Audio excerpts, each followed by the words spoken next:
Amen vadikani. Amen. Amen. Toda kutenda manherano nemukana uno watawana kuti titaure kunaka kwaMwari nokugonera kwavo. Toda kumhoresai nokukufarirai kunze uko tinokudai zvakanyanya.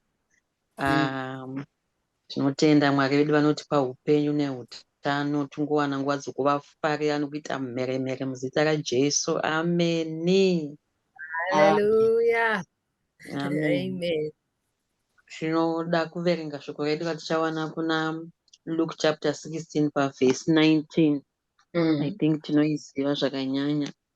Akangoverenga mbichana kuti zvinyatsobatika. Mumwe mufumi wakanga aripo waipfeka nguo tsvuku nemicheka yakanaka nokufarira zvakaisvonaka misi yose. Zvino mumwe murombo wainzi Razaro wakanga ana maronda mazhinji akaiswa pasuo rake achida kuzvigutsa nezvaiwa patafura yomufumi. Amen. Amen. Jesu vakapa futi umwe mufananidzo wemurume akanga ari mupfumi. Saka mupfumi uye hanzi aipfeka zvaaida. Pane rechimwe rinoti hanzi mapepo aaipfeka apa pashona pakuti ati redhi nezvimwe zvaaifarira zvaaipfeka nekudya.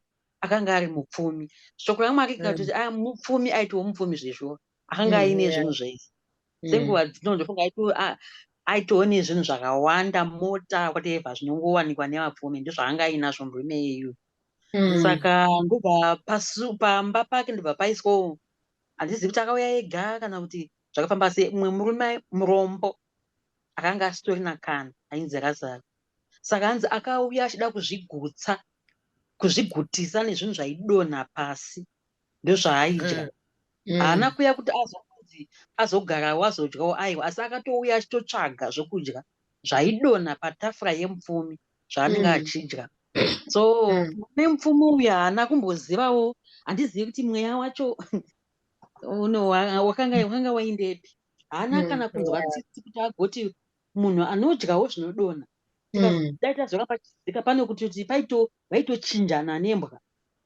Mbwa yononga bhonzo, kana iye Razaro akatangiwawo nembwa ndizvozvo, kana iye akazotangiwawo mbwa ndizvozvo.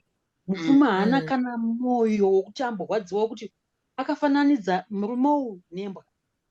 Akati chatanga ndifunga aitonakidzwa achiona Razaro achinhonga kana kuti atangiwa nembwa, zvaitomunakidza zvakadaro. Iye achidya zvinonaka vadikani, achidya zvese, achipfeka zvaanoda. Tikadai taverenga futi pazasi pacho panototi imbwa yaitombonanzva maronda ake, hanzi anga aine mazhinji maronda, yaitombomunanzva zvireva kuti anga asina hembe dzakakwana. Ndofunga dzakabvaruka bvaruka dzichiita kuti maronda adi aonekwe nembwa iyi, achinanzviwa nembwa. Vamupfumi havasi kuzviona, vari kungonakiwa besi nelife yavo, vachingodya zvavanoda, vachipfeka zvavanoda, pasi pane umwe munhu haasimbwa munhu. Aitonzi Razaro, munhu achigara pasi petafura achitaimira zvinenge zvadonha ndozvaodya izvozvo. Ndaichifunga ndikati saka akanonga bhonzo otenda nechepasaidhi kuti pasi petebho oti Mwari ndinokutendai nebhonzo iri, ndikamumona ndikusiya kafu kacho ndozopedzisa manheru, pamwe manheru ndogona kuchaya, nokuti kana ari mupfumi anogona kudya pamba, kana dzimwe nguva omboenda out unodya ikoko nokuti imari yake. Saka aitoti akadya kabhonzo kako usiya kamwe kuti azowana kupedzisa manheru achimwa mvura, ati mupfumi aripo. Kunonzi kushaina kwokupedzisira. Mwari vekudenga ngavatiwanire nyasha vedu we. Kune mumwe anotoone hembe dzakawandisa dzisingatauriki dziri mumahodhoropu dzakatsikirana. Ati hatombonzi kuti kune mumwe munhu asina. Chinonzi kuwana nokushaya opposite ariyo. Kana uchiwana akaziva kuti kune mumwe munhu asitorina kana chinhu, kana asitorina. Kana kune munhu anoshaya ziva kuti kune mumwe munhu akutowana zvakawandisa. Saka vamwe vanhu haambozvioni izvozvo kuti agona kutoti zimwe. Hapana chaimboshamisa kuti Razaro akadai akava mupfumi, mupfumi uyu akava Razaro, hapana chaimboshamisa, hapana chinombotadzika kudaro. but inyasha dzinenge dzangoitwa naShe kunzi aiwa chiwa naye apa muchidya but iye haana kuzozviziva manje anofunga kuti ndakaenda kuchikoro kaini chekumagraduate kaizi takaenda kuchikoro ava vaita zvekutamba kava hapana zvawakagona mudikani dzinongori nyasha dzaMwari dzingori nyasha dzaMwari dzokuti uwane chekudya uwane chekupfeka wazoenda kuchikoro wazoita sei wazowanikwa wazodhata dzinongori nyasha dzega saka kune vamwe vanhu vanotora izvozvo hameno vachibva vanonge munhu asingafungi kana kuti vasingazivi but aiyewa kana ivo variwo Mwari chaiwo havauyi panapa kapa vachizoningikira vanotozva kuti kunze uko kune pandaisa pasi panotoone vamwe vanhu vanogona kubatsira vamwe vanhu kumaraini kwedu kunotoone shirikadzi chaiyo hainambo apply kuti murume wangu gava asi hauna kana one day unombotiwo vedu we gai ndimbonoonawo kuti vane shuga here vane chichi ngovapa hako 2 kg bedzi yeshuga hazvimo.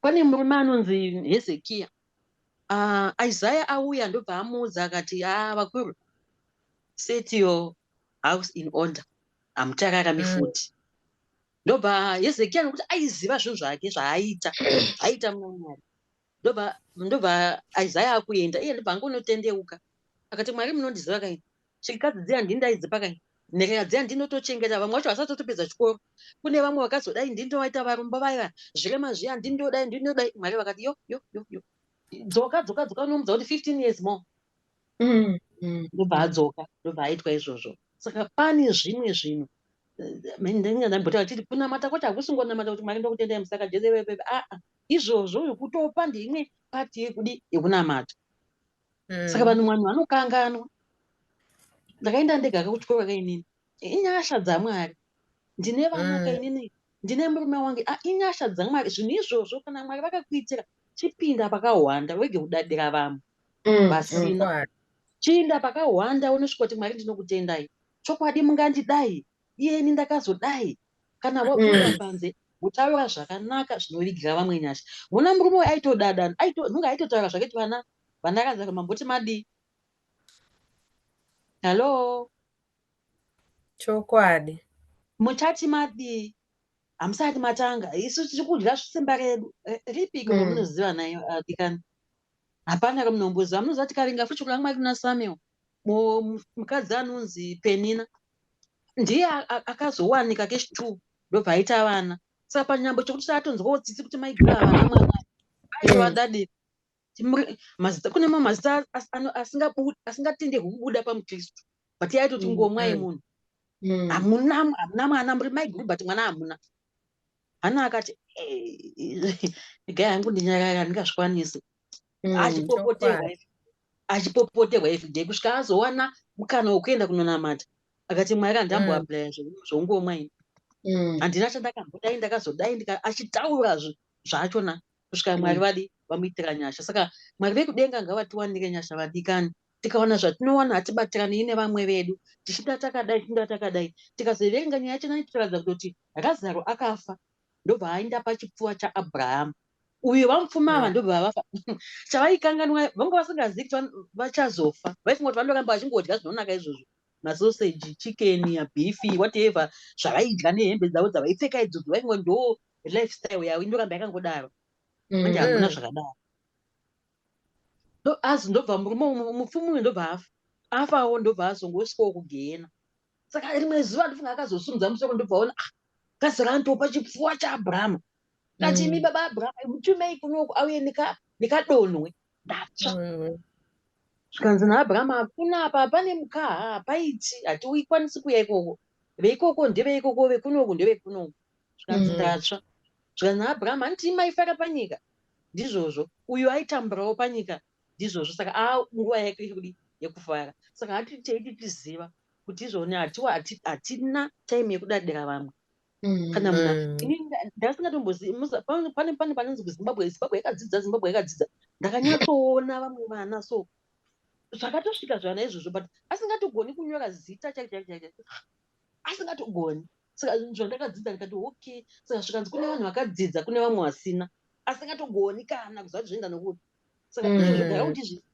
kuti iwewe ukadya sadza everyday ziva kuti kune vamwe vanhu atimbovata 2 days asina ukamatiza kuti mumwe atoshaya nyasha dzaMwari dzoda ngovanzwa kuti Mwari vatigonere, tisadadire vamwe, tisashayinire vamwe, tisatsvinyire vamwe. Kana Mwari vakakugonesa zvakati, kuza Mwari naizvozvo. Mwari vakakugonesa zvakadai, kuza Mwari naizvozvo.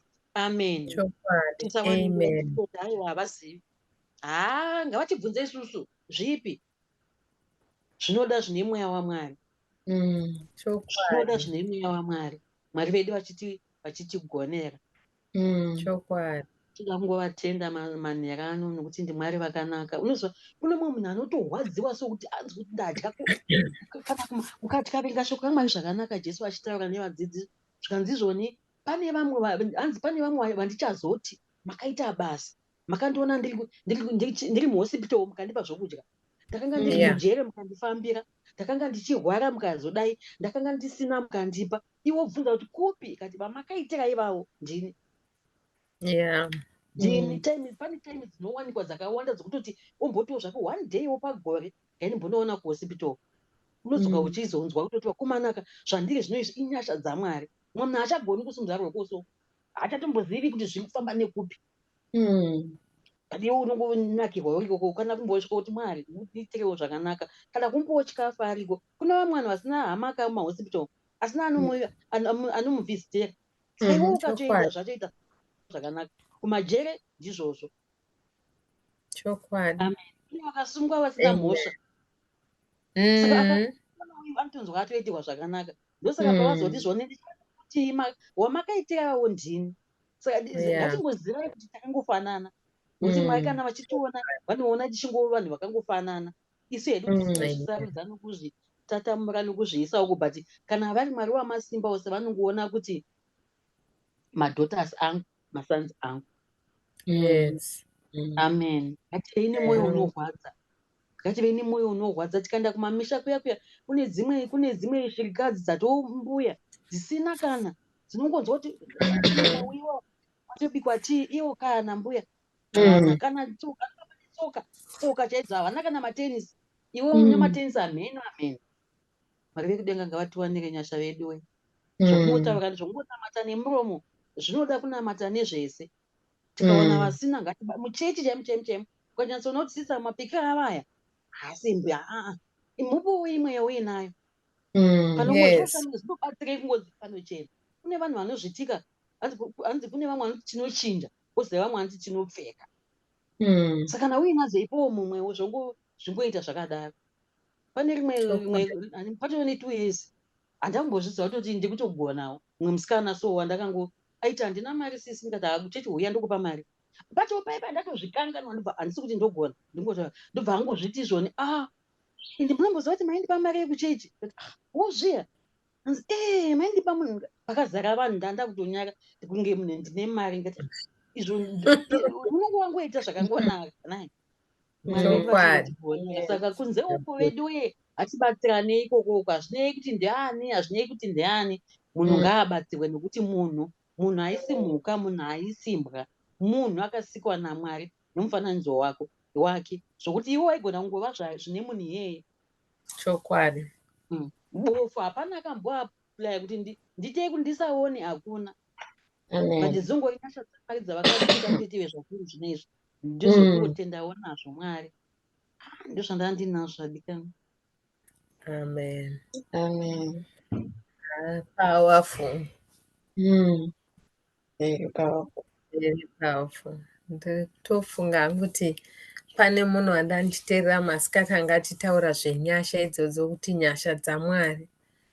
Achiti usafunge kuti zvawagona kuita kana kuti zvauri kuita kana kuti zvauri inyaya yekuti wakarongeka stereki kana kuti unogona kana unoziva. But inyasha dzaMwari, zvokuti dai dziri kunzi nyasha dzaMwari dzaibviswa waizoona kuti kwawaipedzisira uri kwacho kunombomira mushe. Asi taachiti kune vakadzidza vakaenda kuzvikoro vayekuti basa anoshaya basa nokuti anonzi ari educated, ari highly qualified, company haigone kumubhadhara. So imagine kuti kune munhu akaenda kuchikoro anoshaya basa, asi iwo pamwe form 4 chaiyo hautomborina kana kupasa kunodii, asi uri pabasa ende zvauri kuita zvinotyisa. but woona kuti hakusi kuti wakangwara kana kuti wakagona kuita madhiri anobudirira, but it was just the grace of God. Saka that is very powerful kuti nyasha dzaMwari. Ende chakanakira Mwari, you know what, havatirase, havatikandire uko, even kunyangwe tikakundikana, but vanoramba vachingoti regada sevana vavo. Ukatarisa pana Peter panoramba Jesu handisi 3 times. Because isusu senyika we are very quick to judge and say haiwawo paMwari kudai nekuti zvakati, but Mwari vane nyasha, you know, like his grace is just sufficient.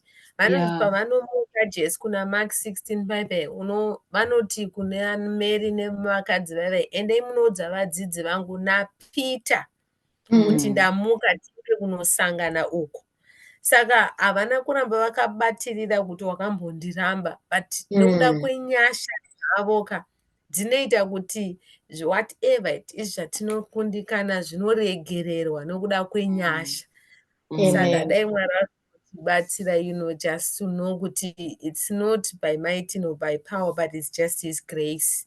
Tigone kurealiza nyasha dziri muupenyu hwedu, so that tinodziisawo even pane vamwe, we show the same grace kune vamwe vanhu. Kana vakakutadzira ugone kuregerera, kana kuti vakadii, you know, nyasha dzaMwari dzingokutendera kuti urambe uchingopawo the same measure of grace to others. Saka very powerful preaching. Thank you, Sisi. Yeah, Amaita basa Chipo, that was very powerful. Saka tichavhara nemunamato. Tinokutenda vadikani nekuteerera. Tinokuonai futi next week ndivhare nemunamato. Baba, tinokutendai manheru ano nenguva ino yamatiwanisa. Tinonyengetera tichibvumirana pamwe chete kuti munhu wese achateerera achaitirwa zvakanaka. Muchabatsira Mwari. Vanga vasingawaniri vamwe nyasha vakuzowanira vamwe nyasha. Tinokutendai nekuti tsiura, nekuti dzizoreredza, nekutirangaridza Mwari. Kuti makatiisira pasi pano kuti tibatsirane, tionane, tirangarirane, nekuti imi munogara muchitirangarira. Kuti tiwanirane nyasha pakati pedu, nekuti imi munogara muchitiwanira nyasha. Tinokutendai neshoko rekurangaridza. Tinokutendai nekurapa mwoyo yevazhinji manheru ano. Mazviita henyu Baba nemuzita raJesu. Amen. Musare zvakanaka vadikani, tokuonai svondonouya. Bye. Bye.